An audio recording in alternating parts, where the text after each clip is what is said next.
Hello, good evening sir. ഞാൻ doctor Mathew. ഞാൻ creation.com എന്നൊരു വെബ്സൈറ്റ് നടത്തുന്നുണ്ട്. അത് ക്രിയേഷൻ മിനിസ്ട്രീസ് ഇന്റർനാഷണലിന്റെ ഭാഗമാണ്. ഞാനൊരു മെഡിക്കൽ ഡോക്ടറായിട്ടും ഇവിടെ വന്നതിന്റെ കാരണം ഞാൻ സമാധാനത്തെ വളരെയധികം ഇഷ്ടപ്പെടുന്ന വ്യക്തിയായതുകൊണ്ടാണ്. സമാധാനം എന്നത് ആന്തരികമായും ബാഹ്യമായതുമാണ് എന്ന് നിങ്ങൾ പറഞ്ഞല്ലോ.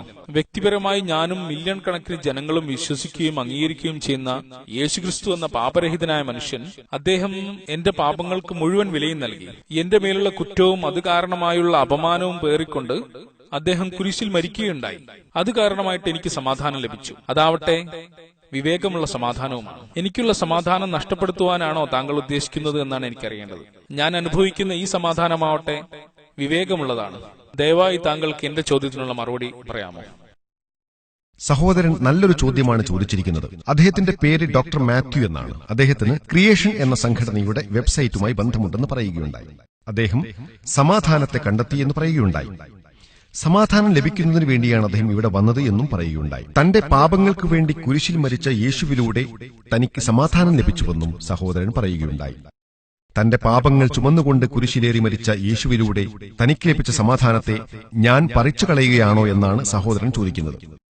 സഹോദര, ഞാൻ നിങ്ങളുടെ സമാധാനം എടുത്തുകളയാൻ ഒരിക്കലും ആഗ്രഹിക്കുന്നില്ല. ഞാൻ നിങ്ങളുടെ വ്യാജമായ സമാധാനത്തെയാണ് എടുത്തുകളയാൻ ഉദ്ദേശിക്കുന്നത്.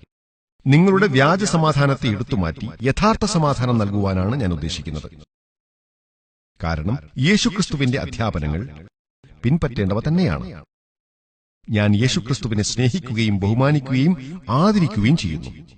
എനിക്കറിയേണ്ടത് നിങ്ങളും യേശുക്രിസ്തുവിനെ സ്നേഹിക്കുന്നുണ്ടോ എന്നാണ്. ഞാൻ നിങ്ങളോട് ചോദിക്കട്ടെ, അതെ. നിങ്ങൾ യേശുവിനെ ദൈവമായിട്ട് അംഗീകരിക്കുന്നുണ്ടോ? അതെ, തീർച്ചയായും അതെ. ശരി. ഒന്നുകിൽ യഥാർത്ഥ സമാധാനം കരസ്ഥമാക്കുക, അല്ലെങ്കിൽ ഞാൻ നിങ്ങളുടെ സമാധാനത്തിലേക്ക് വരാം. ശരിയല്ലേ? നിങ്ങളുടേതാണ് യഥാർത്ഥ സമാധാനമെങ്കിൽ ഞാൻ എന്റേത് ഉപേക്ഷിച്ച് നിങ്ങളുടേതിലേക്ക് വരാം. നിങ്ങൾ എന്റെ അടുത്ത് യേശുക്രിസ്തു ദൈവമാണെന്ന് പറഞ്ഞുവല്ലോ. ബൈബിളിൽ സംശയരഹിതമായി ഞാൻ ദൈവമാണെന്നോ എന്നെ ആരാധിക്കൂ എന്നോ യേശു സ്വയം പറയുന്ന ഒരു വചനമെങ്കിലും കാണിക്കാൻ ഞാൻ നിങ്ങളെ വെല്ലുവിളിക്കുന്നു. അങ്ങനെയൊന്ന് നിങ്ങൾ കൊണ്ടുവന്നാൽ ഞാൻ ക്രിസ്ത്യാനിയാകാൻ തയ്യാറാണ്. യേശു ദൈവമാണെന്ന് നിങ്ങൾ പറഞ്ഞുവല്ലോ. മുസ്ലിങ്ങളെ സംബന്ധിച്ചിടത്തോളം യേശുക്രിസ്തുവിൽ വിശ്വസിക്കണമെന്ന് വിശ്വാസകാര്യമായി പറയുന്ന ക്രൈസ്തവതയല്ലാത്ത ഒരേയൊരു മതം ഇസ്ലാമാണ്. ഒരു മുസ്ലിം യേശുക്രിസ്തുവിൽ വിശ്വസിക്കുന്നില്ലെങ്കിൽ അവൻ മുസ്ലിമല്ല. അള്ളാഹുവിന്റെ അതുല്യരായ പ്രവാചകന്മാരിൽ ഒരാളാണ് യേശുക്രിസ്തുവെന്ന് ഞങ്ങൾ വിശ്വസിക്കുന്നു. ക്രിസ്തുവെന്ന് അർത്ഥം വരുന്ന മിശിഹ ആയിരുന്നു അദ്ദേഹമെന്ന് ഞങ്ങൾ വിശ്വസിക്കുന്നു. ഒരു പുരുഷന്റെ ഇടപെടലില്ലാതെ അത്ഭുതകരമായി ജനിച്ച വ്യക്തിയാണ് യേശുക്രിസ്തുവെന്ന് ഞങ്ങൾ വിശ്വസിക്കുന്നു. ഇത് മിക്ക ആധുനിക ക്രൈസ്തവരും വിശ്വസിക്കുന്നില്ല.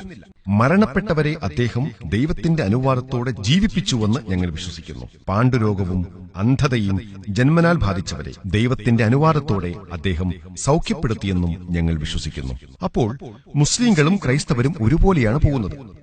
പക്ഷെ ഈ രണ്ട് മാർഗങ്ങൾ തമ്മിലുള്ള വ്യത്യാസം എന്തെന്നാൽ, നിങ്ങൾ പറഞ്ഞതുപോലെ പല ക്രൈസ്തവരും യേശുക്രിസ്തു ദിവ്യത്വം അവകാശപ്പെട്ടുവെന്ന് വാദിക്കുന്നു. ഞാൻ ദൈവമാണ് എന്നോ എന്നെ ആരാധിക്കൂ എന്നോ സംശയരഹിതമായി യേശു സ്വയം പറയുന്നതായിട്ടുള്ള ഒരു വചനം പോലും മുഴുവൻ ബൈബിളിലുമില്ല. അത്തരത്തിലൊന്നും നിങ്ങൾക്ക് കാണിക്കാൻ സാധിച്ചാൽ ഞാൻ ക്രൈസ്തവത അംഗീകരിക്കാൻ തയ്യാറാണ്. യേശു അങ്ങനെ പറഞ്ഞിട്ടില്ല എങ്കിൽ എന്തിനാണ് നിങ്ങൾ അദ്ദേഹത്തെ ദൈവമായി വിശ്വസിക്കുന്നത്? നിങ്ങളുടെ പാപങ്ങൾ ചുമന്നുകൊണ്ടാണ് കുരിശിൽ മരിച്ചതെന്ന് യേശു എവിടെയാണ് പറയുന്നത്? അത് പൗലോസിന്റെ അധ്യാപനമാണ്. നിങ്ങൾ യേശുവിന്റെ അധ്യാപനങ്ങളെയാണോ പൗലോസിന്റെ അധ്യാപനങ്ങളെയാണോ പിൻപറ്റുന്നത്? അങ്ങനെ ബൈബിളിൽ എവിടെയും പറയുന്നില്ല. അപ്പോൾ എന്റെ ചോദ്യം, യേശു അത്തരത്തിൽ പറഞ്ഞിട്ടില്ലെങ്കിൽ പിന്നെ എന്തിനാണ് നിങ്ങൾ അദ്ദേഹത്തെ ദൈവമെന്ന് വിശ്വസിക്കുന്നത്? നിങ്ങൾ അദ്ദേഹത്തെ ഇഷ്ടപ്പെടുന്നുവെങ്കിൽ നിങ്ങൾ അദ്ദേഹത്തെ ബഹുമാനിക്കണം.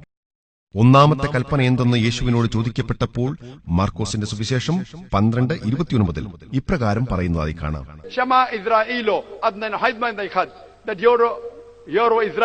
യേശു പ്രതിവചിച്ചു, ഇതാണ് ഒന്നാമത്തെ കൽപ്പന. ഇസ്രായേലെ, കേൾക്കുക, നമ്മുടെ ദൈവമായ കർത്താവാണ് ഏക കർത്താവ്. മോശാ പ്രവാചകൻ വർഷങ്ങൾക്ക് മുമ്പ് പറഞ്ഞ അതേ വാചകങ്ങളാണ് യേശുക്രിസ്തു ആവർത്തിച്ചത്.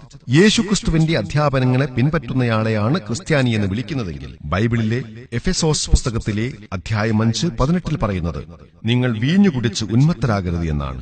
ബൈബിളിലെ സുഭാഷിതങ്ങൾ 20:1 പറയുന്നത് വീഞ്ഞ് പരിഹാസകനും മദ്യം കലഹക്കാരനുമാണ്, അവയ്ക്കടിമപ്പെടുന്നവന് വിവേകമില്ല എന്നാണ്.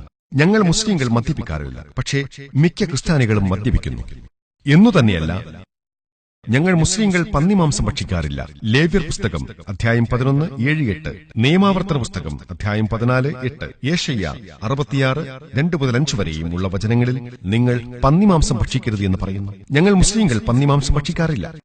പക്ഷെ മിക്ക ക്രിസ്ത്യാനികളും അത് ഭക്ഷിക്കാറുണ്ട്. എന്നു തന്നെയല്ല, ലൂക്കോസിന്റെ സുവിശേഷ പ്രകാരം യേശുക്രിസ്തു ജനിച്ച് 8ാമത്തെ ദിവസം ചേലാകർമ്മം ചെയ്യപ്പെട്ടു. ഞങ്ങൾ മുസ്ലിങ്ങൾ ചേലാകർമ്മം ചെയ്യാറുണ്ട്. പക്ഷെ മിക്ക ക്രിസ്ത്യാനികളും ചെയ്യാറില്ല. യേശുക്രിസ്തുവിന്റെ അധ്യാപനങ്ങളെ പിൻപറ്റുന്നയാളെയാണ് ക്രിസ്ത്യാനി എന്ന് വിളിക്കുന്നതെങ്കിൽ ഞാൻ അഭിമാനത്തോടെ പറയട്ടെ, നിങ്ങൾ ക്രിസ്ത്യാനികളെക്കാൾ മികച്ച ക്രിസ്ത്യാനികൾ ഞങ്ങൾ മുസ്ലിങ്ങളാണ്. നിങ്ങൾ അദ്ദേഹത്തിന്റെ അധ്യാപനങ്ങളെ പിൻപറ്റാതെ നിങ്ങൾ അദ്ദേഹത്തെ ആരാധിക്കുന്നുവെന്ന് പറയുന്നു. സഹോദര, സംശയരഹിതമായി ഞാൻ ദൈവമാണ് എന്നോ എന്നെ ആരാധിക്കൂ എന്നോ യേശു പറയുന്ന ഒരു ബൈബിൾ വചനം ചൂണ്ടിക്കാണിക്കാമോ?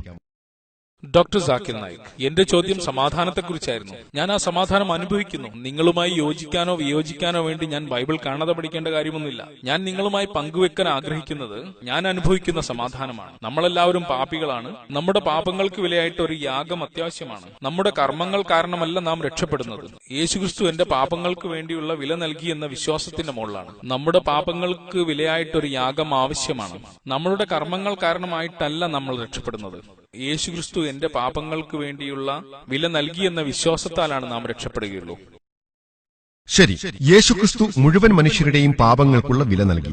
നിങ്ങൾ ഇതിനോട് യോജിക്കുന്നുണ്ടോ? അതെ, തീർച്ചയായും. അദ്ദേഹത്തിൽ വിശ്വസിക്കുന്ന എല്ലാവരും അങ്ങനെയാണ് വിശ്വസിക്കുന്നത്. ശരി, നിങ്ങളെപ്പോലൊരു ക്രിസ്ത്യാനി നിങ്ങളുടെ ഭാര്യയെ പീഡിപ്പിച്ചാൽ അയാൾ സ്വർഗത്തിൽ പോകുമോ നരകത്തിൽ പോകുമോ? ഒരു ക്രിസ്ത്യാനി നിങ്ങളുടെ ഭാര്യയെ പീഡിപ്പിച്ചാൽ അദ്ദേഹം വിശ്വസിക്കുന്നതാകട്ടെ യേശുക്രിസ്തു തന്റെ പാപങ്ങൾക്ക് വേണ്ടിയാണ് മരിച്ചതെന്നുമാണ്. അപ്പോൾ അദ്ദേഹം ചെയ്ത പാപങ്ങൾക്കുള്ള വില യേശു നൽകിക്കഴിഞ്ഞു. അപ്പോൾ യേശുക്രിസ്തു എല്ലാവരുടെയും പാപങ്ങൾക്കുള്ള വില നൽകിയിട്ടുണ്ടെങ്കിൽ എല്ലാ ക്രിസ്ത്യാനികൾക്കും സ്ത്രീകളെ പീഡിപ്പിക്കാനുള്ള അനുവാദം ലഭിക്കുന്നതാണ്.